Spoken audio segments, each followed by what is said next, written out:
Only signatories అండి, signatories. అమ్మా మాట్లాడతారా?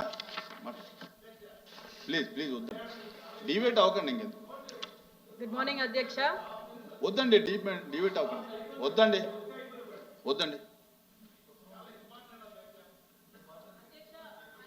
విషయమే అధ్యక్ష. ఇప్పుడు కొత్త ఇజం ఏదైనా ఉంది అంటే అది టూరిజం అధ్యక్ష. మనకి మన రాష్ట్రంలోనే బిగ్గెస్ట్ సీ కారిడార్ ఉండదు అధ్యక్ష. సో దాన్ని దృష్టిలో పెట్టుకొని మనం చాలా వాటర్ స్పోర్ట్స్ కానీ లేకపోతే క్రూజ్ కానీ యాట్స్ కానీ వాటర్కి సంబంధించిన చాలా టూరిజం డెవలప్ చేయొచ్చు అధ్యక్ష. These are suggestions that I'm giving to the minister గారు అధ్యక్ష. ఎందుకంటే ఆయన చాలా డీటెయిల్గా ప్రతి ఒక్కటి ఎక్స్ప్లెయిన్ చేశారు. కానీ నా తరఫు నుంచి కొన్ని suggestions as a young women కొన్ని సజెషన్స్ ఉన్నాయి అధ్యక్ష, మనం డెవలప్ చేసుకునేవి.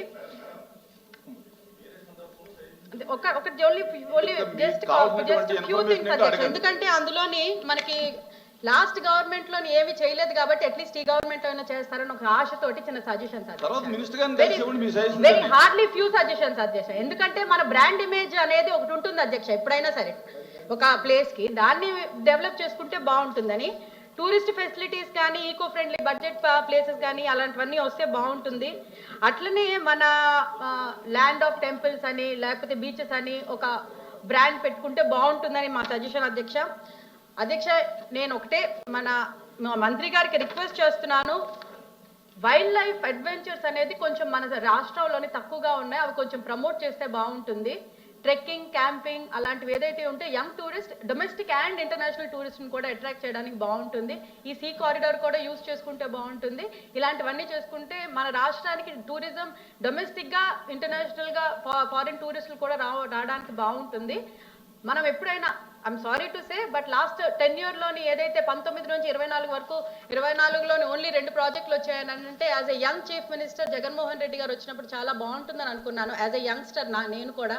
కానీ ఆయన ఇంకా తేవాల్సింది పోగా స్టేట్ బ్రాండ్ ఇమేజ్ పాటు చేశారు కాబట్టి ఇప్పటికైనా కొంచెం బ్రాండ్ ఇమేజ్ చంద్రబాబు నాయుడు గారు బ్రాండ్ ఇమేజ్ తోటి, డిప్యూటీ సీఎం గారి బ్రాండ్ ఇమేజ్ తోటి, పిఎం గారి బ్రాండ్ ఇమేజ్ తోటి లెట్ మీ ఫినిష్ ప్లీజ్. మీరు మాట్లాడారు ఆపండి. ఇంకా బ్రాండ్ ఎట్లా తీసుకుపోయారు, మీ బ్రాండ్లు వేరు, నేను మాట్లాడేది స్టేట్ బ్రాండ్. సో ఇది కొంచెం బెటర్ అవ్వాలని నా తరఫు నుంచి రిక్వెస్ట్ చేస్తూ మంత్రి గారిని రిక్వెస్ట్ చేస్తున్నాను. ఇనఫ్ చాలు ఆపండి. Thank you for the opportunity అధ్యక్ష. మంత్రి గారు. అధ్యక్ష, టూరిజం మీద చాలా వివరాలని వారందరూ కూడా గౌరవ సభ్యులందరూ అడగడం జరిగింది అధ్యక్ష. ఇది 2019-24 కాలంలోనే O&M అనేటువంటిది అండ్ ఆపరేషన్స్ అండ్ మెయింటెనెన్స్ అనేటువంటి దాన్ని ప్రైవేట్ వ్యక్తులకు ఇవ్వడం అనేటువంటి కార్యక్రమం జరిగింది అధ్యక్ష. అందులో చాలా వరకు వారెవరూ కూడా ఏదైతే లీజుకి తీసుకున్నారో ఆ లీజు డబ్బును కట్టకపోవడం వల్ల వాళ్ళ మీద యాక్షన్ తీసుకోవడానికి మేము ఆల్రెడీ అప్రోచ్ అవ్వడం జరుగుతూ ఉంది అధ్యక్ష. అదేవిధంగా 2019 నుంచి 24 వరకు జరిగినటువంటి అంశాల్లో వారు అడిగింది ప్రధానంగా ఎలాంటి అభివృద్ధి జరిగిందనేటువంటి విషయంలో అప్పుడు 2019 నుంచి 24 మధ్యలో జరిగినటువంటి విశాఖపట్నంలో జరిగిన పారిశ్రామిక సదస్సులో టూరిజం రంగానికి 21,941 కోట్ల రూపాయల పెట్టుబడులకి 129 సంస్థలతో ఒప్పందం కుదుర్చుకున్నాం అనేటువంటి మాట చాలా ఘనంగా చెప్పారు అధ్యక్ష. అందులో కనీసం 20% కూడా అమల్లోకి రాలేదు అధ్యక్ష. ఇది ఆ రోజు జరిగినటువంటి అంశం. అదేవిధంగా 41,000 మంది ఉద్యోగాలకి ఇస్తామనేటువంటి చెప్పినటువంటి మాట ఏది కూడా సాకారం కాలేదు.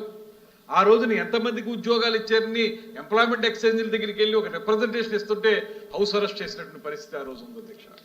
అదేవిధంగా ఇవాళ మనందరికీ తెలిసింది మొత్తం రాష్ట్రం మొత్తం మీద 2019-24 నాటికి ఋషికొండ ప్యాలెస్ ఏదైతే కట్టారో ఇప్పుడు దాని స్థానంలో మనకి రిసార్ట్స్ ఉండేవి అధ్యక్ష. మనందరికీ తెలిసిన అంశమే అది. ఆ రిసార్ట్స్ చాలా అద్భుతంగా ఉండేవి. ఆ రోజు నాటికి వారు ఆ ప్యాలెస్ నిర్మించడానికి ప్రారంభించే నాటికి సంవత్సరానికి 7 కోట్ల రూపాయల ఆదాయం వచ్చి రాష్ట్రంలో ఉన్నటువంటి అన్ని పర్యాటక ప్రాజెక్టుల కంటే ఎక్కువ ఆదాయం వచ్చినటువంటి పరిస్థితి నుంచి ఇవాళ 1 కోటి రూపాయలు మేము కరెంటుకి బకాయిలు పడిపోయే పరిస్థితికి 2019-24లో జరిగినటువంటి దుర్మార్గాలే కారణం అనేటువంటి మాట కూడా తమకు మనం చేస్తున్నాం అధ్యక్ష. ఏదైతే ఇవాళ మనకి నేను ఇందాకే వారికి వివరంగా చెప్పాను, కేంద్ర ప్రభుత్వం నుంచి ఒకే ఒక ప్రాజెక్ట్ తెచ్చుకోగలిగారు, అది కూడా 54 కోట్ల రూపాయలతోటి.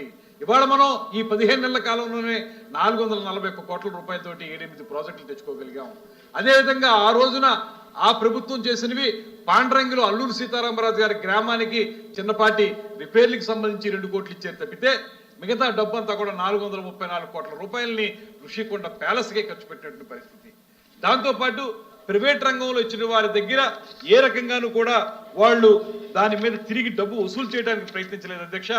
ఆ రోజు ఒబరాయ్ వాళ్ళకి 5 ప్రదేశాల్లో వాళ్ళ అవకాశాలు కల్పించారు. ఇందులో చూస్తే ఇవాళ ముంతాజ్ పేరుతోటి ఒబరాయ్ వాళ్ళు పెట్టారనేటువంటిది ఏదైతే ఉందో అది ఆ రోజుని 2019-24 మధ్యలోనే శాంక్షన్ చేసినటువంటి అంశం అధ్యక్ష. అది తిరుపతిలో దాన్ని ఈ ప్రభుత్వం బాధ్యతగా తీసుకుని దాన్ని మార్చాలనేటువంటి ఆలోచనతోటి ఎక్కడైతే ఒక 40 ఎకరాలు 20 ఎకరాల వరకు ఒబరాయ్ వాళ్ళకి ముంతాజ్ హోటల్స్ పేరు మీద ఇచ్చారో దాన్ని ఆ పాదాల చెంతన కాకుండా వెంకటేశ్వర స్వామి పాదాల చెంతన కాకుండా దాన్ని వేరే చోటకు మార్చి తద్వారా భక్తుల మనోభావాలను కాపాడాలనే ఆలోచన తీసుకున్నటువంటి ప్రభుత్వం అధ్యక్ష ఇది. ఆ రోజు కూడా వాళ్ళు శాంక్షన్ చేసామన్నారు తప్పితే ఎక్కడా కూడా ఒక ఇటుక పేర్చినటువంటి పరిస్థితి లేదు అధ్యక్ష. అదేవిధంగా ఇక్కడ అన్నవరం విశాఖపట్నం దగ్గర భోగాపురం ఎయిర్పోర్ట్ దగ్గర దానికి మాత్రం ఈ ప్రభుత్వం వచ్చిందంటే పనులు జరుగుతూ ఉన్నాయి అధ్యక్ష. అదేవిధంగా ఏ టైము అధ్యక్ష వారు అడిగిన ప్రశ్నలకే నేను సమాధానం చెప్తా ఉన్నాను. మీరు 2019 నుంచి 24 వరకు జరిగినటువంటి కార్యక్రమాలు ఏ రకంగా ఉన్నాయనేటువంటి మాట అడుగుతున్నారు. దానికి నేను చెప్పేది ఆ రోజు మీరు శాంక్షన్ చేసినవేవి కూడా మీరు ప్రాపర్గా చేయకపోవడం వల్ల వాటిని మేము ప్రారంభించడానికి అవకాశం దొరకలేదు. దాన్ని మార్చి ఏ రకంగా ప్రజలకు ఉపయోగపడతాయనేటువంటి ఆలోచన చేసి ఇవాళ మళ్ళీ కొత్తగా మీరు శాంక్షన్ చేసినవి మేము వచ్చాం కనుక క్యాన్సిల్ చేస్తామనేటువంటి మాట మాత్రం మేము తీసుకోలేదు.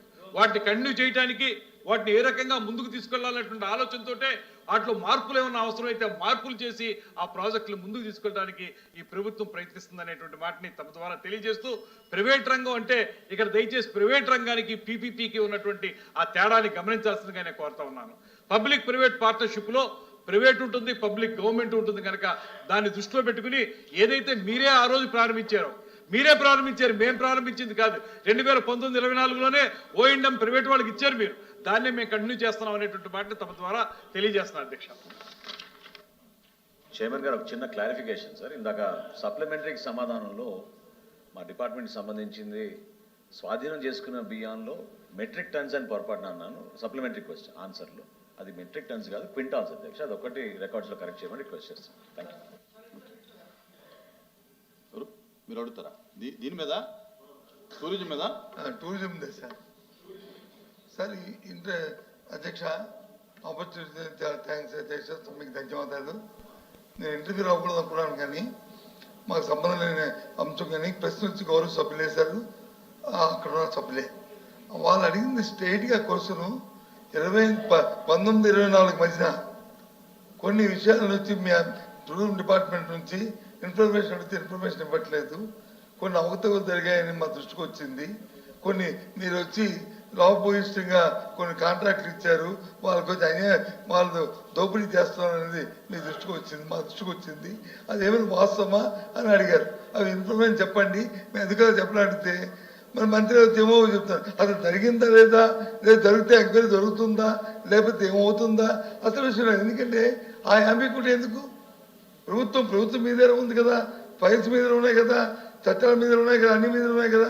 అది చేసి వాస్తవం చెప్పచ్చు స్ట్రైట్గా. దానికోసం వచ్చి ఇవన్నీ అడిగిన వాళ్ళు అడిగిన క్వశ్చన్కి మీ మంత్రి గారు చెప్పిన సమాధానానికి ఇక్కడ పొందలేదు. చాలా సంతోషం.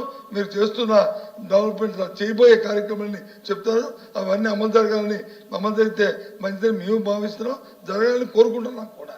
మీరు చెప్పిన మేము దేనికి కూడా దానికి మాకు అభిప్రాయ భేదం లేదు. కానీ ఇప్పుడు కాకపోయిన తర్వాత అయినా సరే తమరు ఏమైనా జరిగితే అవి రిటర్న్గా పంపించండి, మాకు కూడా వస్తాం కాబట్టి సభ్యులకి సమాధానం మేము కూడా చదివి ఆనందిస్తాం, తెలుసుకుంటాం. సీనియర్ సభ్యులు బొత్స సత్యనారాయణ గారు చెప్పినట్లుగా ఎంక్వైరీ చేస్తామనేటువంటి మాట నేను చెప్పిన దాంట్లో ఉంది అధ్యక్ష. రికార్డులు చూడవచ్చు. ఏవైతే తప్పులు జరిగాయో 2019-24 వరకు అందులో ఎంక్వైరీ ప్రారంభించాం, జరుగుతుంది. ఏ రకమైనటువంటి నిర్ణయం వస్తుందో చూసి దాన్ని బట్టి యాక్షన్ కూడా ఉంటుంది అనేటువంటి మాట తమ ద్వారా తెలియజేస్తూ, మరొకటి ఇక్కడ ఏవైతే మనం ఇతరతర ప్రాజెక్టులు లేకపోతే ఎక్కడెక్కడ ఏ సంవత్సరంలో శాంక్షన్ అయినాయి అవి ఎందుకు ముందుకెళ్ళలేదు సంపూర్ణమైన వివరాలు నా దగ్గర ఉన్నాయి అధ్యక్ష. తమ దగ్గర పెడతాను. ఇన్ని పేజీలు ఇవ్వలేం కనుక అనుబంధంగా తమ దగ్గర పెడతాను. ఆసక్తి ఉన్నటువంటి సభ్యులందరూ కూడా కేవలం మా సభ్యులే కాదు, వారు అందరూ కూడా దాన్ని చూసుకోవచ్చు. అన్ని వివరాలు నా దగ్గర ఉన్నాయి, తమ దగ్గర టేబుల్ చేస్తాను అధ్యక్ష. Question number 14011 minister for health. ధన్యవాదాలు అధ్యక్ష. గౌరవ సభ్యులు అడిగిన ఏ ప్రశ్నకు సమాధానం లేదండి. బిరి ప్రశ్నకు సమాధానం ఈ ప్రశ్న